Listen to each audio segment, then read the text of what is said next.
আমাদেরকে সহযোগিতা করছেন আজকে দিনে দাঁড়াবার জন্য।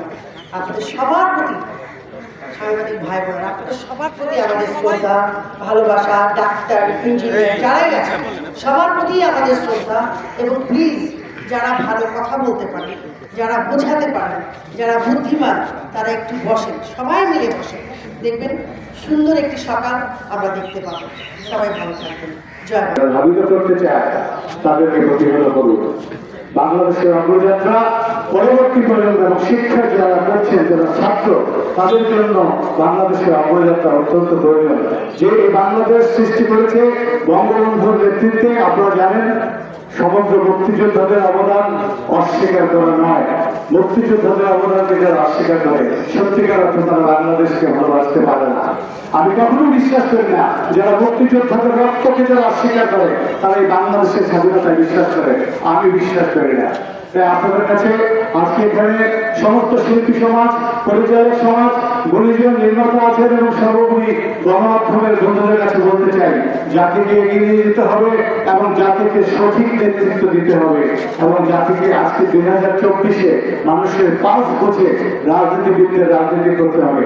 এই বিনামূল্যে অনুরোধ করে এবং শিক্ষার্থীদের সমস্ত দাবি, যৌক্তিক দাবি মেনে নেওয়ার জন্য অনুরোধ জানিয়ে আজকের মতো বাংলাদেশকে এগিয়ে নিয়ে যাওয়ার প্রত্যয় নিয়ে আমি আমার বক্তব্য শেষ করবো। জয় বাংলা, জয় বঙ্গবন্ধু, বাংলাদেশ চিরদিন হোক। ধন্যবাদ জানাচ্ছি। আপনারা জানেন আগে আমরা দুঃসময় অতিক্রম করছি। একটি মহল সবাই ভুলে গেছে, একটি কুচক্র মহল, স্বাধীনতার পরাজিত শক্তি, তারা বিভিন্নভাবে, বিভিন্ন কৌশলে, বিভিন্ন গুজব রটিয়ে এই প্রজন্মে সরল এবং কোমলমতি ছাত্রদের পিছন থেকে নানাভাবে উত্তপ্ত, উৎসাহিত করে আজকে একটি বিভৎস পরিস্থিতি সৃষ্টি করেছে। আপনারা দেখেছেন ইতিমধ্যে দেশে 150 লোক মৃত্যুবরণ করেছে। তাদের আত্মার শান্তি কামনা করি, কারণ আমি মনে করি যে তারা প্রত্যেকেই তার মূল্যবান জীবনকে ধারণ করার ক্ষমতা রাখে, যোগ্যতা রাখে, অধিকার রাখে এবং তারা প্রত্যেকেই নিরাপরাধ। এই নিরাপরাধ ব্যক্তিদের যারাই হত্যা করুক তাদেরই আমরা বিচার চাই। আমরা শিল্পী সমাজ, আমরা কুশলীরা, তাদের সবার বিচার চাই। আপনারা দেখেছেন নিষ্ঠুরতা চতুর্দিক দিয়ে হয়েছে। আপনি দেখবেন একজন নারী সাংবাদিককে সেই শনি আখড়ায় সাইনবোর্ড এলাকায় কি দুঃসহ, কি ভয়ঙ্কর ভাবে তাকে নির্যাতন করা হয়েছে। আপনারা সেটা দেখেছেন, আপনাদের গণমাধ্যমে সেটা প্রকাশিত হয়েছে। কাজে আমি বলবো যেগুলো নিন্দা জানাই। আপনারা দেখেছেন আইন শৃঙ্খলা রক্ষাকারী একজন পুলিশ সদস্য, যে সিপাই, তার খুবই কিন্তু দরিদ্র পরিবার। পুলিশের সিপাই যারা হয় তারা নিম্ন মধ্যবিত্ত অথবা একেবারেই গরিব ঘরের লোকজনই হয়। তাদেরকে যেভাবে নির্মমভাবে মারা হয়েছে, তারা কিন্তু সবসময় আমাদের জানমালের নিরাপত্তা দেওয়ার জন্য রাস্তায় থাকে। আপনি এখন পুলিশ চান না, কিন্তু যখনই বিপদে পড়বে তখন কিন্তু আপনি বলবেন যে পুলিশ আসতেছে না কেন। এই যে পুলিশ হয়তো সবাই শতকরা 100 মানুষ তার সৎ কাজ করে না, কেউ হয়তো দায়িত্ব অবহেলা করে, কিন্তু অধিকাংশ মানুষ তো দায়িত্ব পালন করে। আর একটা দেশ, একটা জাতি, একটা মানুষ এই সম্পদ কিভাবে রক্ষা পায়। তাই বলবো, আর আন্দোলনের বিষয়, আন্দোলন করতে গিয়ে যারা শহীদ হয়েছে, আমি বলবো যে যেসব ছাত্ররা প্রাণ দিয়েছে, সব প্রাণী যে পুলিশের বিরুদ্ধে দিয়েছে এটা আমরা বিশ্বাস করি না। আপনারা খেয়াল করে দেখবেন অনেক মৃত্যু হয়েছে মাথায় গুলি কিংবা মাথায় আঘাত লেগে।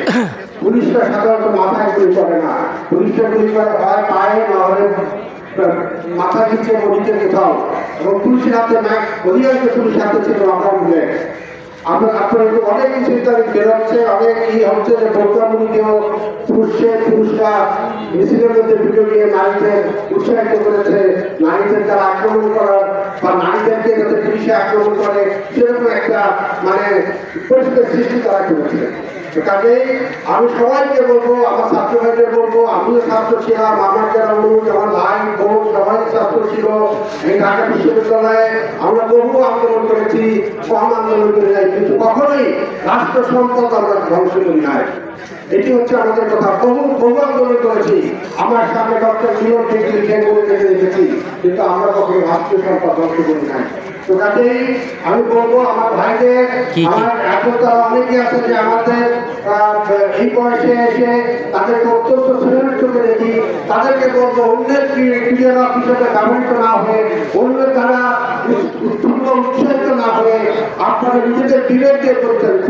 কারণ আমাদের প্রধানমন্ত্রীর মধ্যে আপনারা সব দাবি পেয়ে নিয়েছেন, বিচার করার উনি ঘোষণা দিয়েছেন, প্রত্যেকটা আপনার বিচার করার ঘোষণা দিয়েছেন, এবং পরিবেশ ঠিক হলেই সমস্ত শিক্ষা প্রতিষ্ঠান খুলে দেওয়ার নির্দেশ দিয়েছেন, এবং সব কিছু ইতিমধ্যে আপনারা জানেন ইন্টারনেট সহ ফেসবুক সহ সমস্ত সামাজিক যোগাযোগের মাধ্যমে ওপেন করে দিয়েছেন। তো বাকিটা থাকবে কি? আপনারা জানেন যে বিশ্ববিদ্যালয়ের হলগুলোতে ভাঙচুর হয়েছে, সেগুলো মেরামত করা দরকার। আপনারাই বলছেন যে বিশ্ববিদ্যালয়ে আমাদের নিরাপত্তা দিতে হবে, বিশ্ববিদ্যালয়ের নিরাপত্তার পরিবেশ তৈরি হতে হবে। আর আপনাদের নিরাপত্তা কে দিবে? বিশ্ববিদ্যালয়ের কি আলাদা কোনো পুলিশ বাহিনী আছে, আলাদা কোনো নিরাপত্তা বাহিনী আছে, নাকি আলাদা কোনো রক্ষী বাহিনী আছে? পুলিশ বিশ্ববিদ্যালয়ের কিছুই নাই। বিশ্ববিদ্যালয়ের প্রশাসন পুলিশের সাহায্য নিয়ে তার নিরাপত্তা বিধান করে। দীর্ঘদিন এই বিশ্ববিদ্যালয় হলে থেকে এটা তো দেখেছি, আমাদের তো বুঝাইলে হবে না যে পুলিশ ছাড়া নিরাপত্তা দেওয়া যায়। কোনোভাবে পুলিশ ছাড়া নিরাপত্তা দেওয়া যায় না। একজন বিচির ক্ষমতা নেয়, সে একজন মাস্টারকে টেনে ধরে হল থেকে বের করে দেয়, যদি তাকে সহযোগিতা ছাত্ররা না করে। তো কাছেই আমি বলবো যে আপনারা শান্ত হন। আমরা কোনো হত্যা চাই না, কোনো ধ্বংস চাই না, কোনো রাষ্ট্রীয় সম্পদ নষ্ট করতে চাই না, কোনো প্রাণ করতে চাই না। আপনারা খেয়াল করেন নাই এই কয়েকদিনে আপনাদের আন্দোলনে যারা সুবিধা নিয়েছে তারা এখন উৎফুল্ল, তারা তাদের উদ্দেশ্য সফল করার জন্য এখন দাবি কমাই এক দাবির দিকে যাচ্ছে। তার মানে উদ্দেশ্য এখন আপনাদের কাছে পরিষ্কার হয়ে যাওয়ার কথা। আর দেখেন যারা প্রান্তিক মানুষ, যারা দিন আনে দিন খায়, তাদের অবস্থা কি? এই কতদিনের এই গত 10 দিন 15 দিনের আন্দোলনে আর গত 10 দিনের এই ভোগান্তিতে সাধারণ মানুষ না গিয়ে থাকছে। যারা একদিন আনে একদিন খায়, তাদের অবস্থা কিছু বলছেন। আমি নিশ্চয়ই বলবো আমার ছাত্র ভাইদের যে আপনারা চান না গরিব মানুষ না খেয়ে মরুন, আপনারা চান না মানুষের রুজি রুটি ধ্বংস হয়ে যায়, তাদের পরিবার ধ্বংস হয়ে যায়। কাজে সবাইকে জড়াতে অনুরোধ করবো আপনারা যে আপনারা মাননীয় প্রধানমন্ত্রীর আহ্বানে সাড়া দেন, বর্তমানে তার সঙ্গে বসেন। সে উদাহরণের মানুষ, সে সব দাবি আপনাদের মেনে নিয়ে আপনাদের একটা সুস্থ মীমাংসা দেবেন, এটা আমি বিশ্বাস করি। সবাই ভালো থাকবে। জয় বাংলা, জয় বঙ্গবন্ধু, বাংলাদেশ চিরতরী হোক। ধন্যবাদ সবাই। অনেক অনেক ধন্যবাদ। আমরা একটু শেষ পর্যায়ে চলেছি। খুব দারুণভাবে বলছিলেন যে ছাত্রদের প্রতি তার আহ্বান। এই পর্যায়ে আমি বক্তব্য রাখার জন্য বিভিন্নভাবে আহ্বান জানাচ্ছি চলচ্চিত্র নির্মাতা হাবিবুল ইসলাম হাবিবকে সভাপতি বক্তব্য রাখার। ধন্যবাদ সবাইকে, ধন্যবাদ আমাকে একটু কথা বলার সুযোগটা। দুর্নীতির সময় এখন আমাদের দেশে খুব দুঃসময় চলছে, সবাইকে খুব বাজে সময় যাচ্ছে। আসলে আমাদের সন্তানেরা যারা তাকে ন্যায়সঙ্গত যুক্তিসঙ্গত দাবি দিয়ে রাজপথে ছিল, সেই দাবির সাথে আমাদের কারোই বিপদ ছিল না এবং রাষ্ট্রেরও বিরোধ ছিল না। দাবিটা চলছিল, দাবিটা বাস্তবায়নও হয়ে গেল, কিন্তু হুটহাট করে কোথেকে যেন তারা আবার এসে মানে পরিবেশটাকে জঘন্য রকম অস্বস্তিকর অবস্থায় দেশটাকে নিয়ে গেল। তো এটা তো আসলে কোন বিবেকবান মানুষ, দেশপ্রেমী মানুষ এটা আসলে সমর্থন দেবে না। ভুল ভ্রান্তি অনেকেই থাকতে পারে, কিন্তু ভুল ভ্রান্তি যে আলাপ আলোচনার সুযোগ আছে। আপনারা কার সম্পদ নষ্ট করলেন, কার মেট্রোলের নষ্ট করলেন? এটা তো 18 কোটি মানুষের সম্পদ, এটা তো আমাদের সকলের সম্পদ। এই সম্পদ আপনি ভেঙে দেবেন কেন? এই মানে পৃথিবী আপনি ভাঙবেন কেন? আপনি আজকে মেট্রো রেলকে ভেঙে দিলেন কেন? আপনি এলিভেটেড এক্সপ্রেসে আমরা যেতে পারছি না, মেট্রো রেলে সেদিন আপনি এফডিসির একজন কর্মকর্তা আসবেন, আপনি জিজ্ঞেস করবো আপনি ঘরে গাড়ির ঘরে আসতে পারছেন না, সে আসলে 10 মিনিটে চলে আসলো। এই দুর্ভোগটা হচ্ছে কাজ। তাই আমি বলবো রক্ত নয়, যুদ্ধ নয়, বা শান্তি আসুন দেশে, সবাই যেন আসতে পারি আমাদের এই সোনার বাংলাদেশে। ধন্যবাদ, ভালো থাকবেন। Thank you very much. অনেক ধন্যবাদ হাবিব থেকে। আমরা যেটা চলচ্চিত্র নির্মাতা একটি ফুটেজ দেখবেন ভার্চুয়াল মিডিয়ায় ঘোরাফেরা করছে, পুলিশ চলে যাচ্ছে, পুলিশকে ঢিল দেওয়া হচ্ছে, কিন্তু পিছন থেকে পিস্তল থেকে একজন আন্দোলনকারীকে হত্যা করা হলো। এই গুলিকে কোনো শিরোনামে একটি ফুটেজ আপনারা দেখতে পাবেন।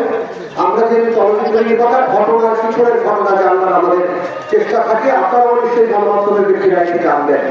তার মানে গুলজার ভাই যেটি বললেন যে শুধু যে পুলিশের গুলিতে এখানে নিহত হয়েছে আন্দোলনকারীরা, পথচারী, ছাত্রলীগ, যুবলীগ, পুলিশ, তা নয়, কিন্তু এখানে সন্ত্রাসীরা আছে। তাই সবাইকে বিবেচনা করতে বলবো আগামী দিনে বাংলাদেশকে রক্ষা করবার জন্য, আমাদের বাংলাদেশকে রক্ষা করবার জন্য।